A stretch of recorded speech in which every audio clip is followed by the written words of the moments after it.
个砂石车呢撞进了总统府，这个驾驶张德正呢，在今天下午终于已经清醒过来了。今天下午也转进了普通病房。那原本检方呢还打算要到了台大医院来就训张德正，不过张德正觉得呢自己身体状况还不是很好，所以当场拒绝了。对于自己呢冲撞总统府没有表达任何意见，倒是下午他的哥哥对于弟弟这样的激进行动也表示道歉。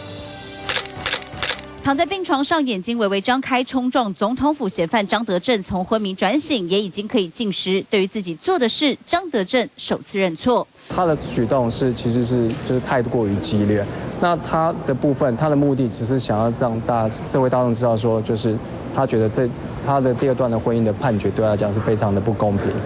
转达弟弟心中的歉意，张德正下午从加护病房转入一般病房，复原情况相当良好。上午哥哥带着律师前往探视张德正，巧遇派出所长、侦查队长带着检察官进入病房，打算就训，但是当场被张德正拒绝，检察官无功而返。情绪上还是稍微有点激动，但是跟昨天第一天比起来，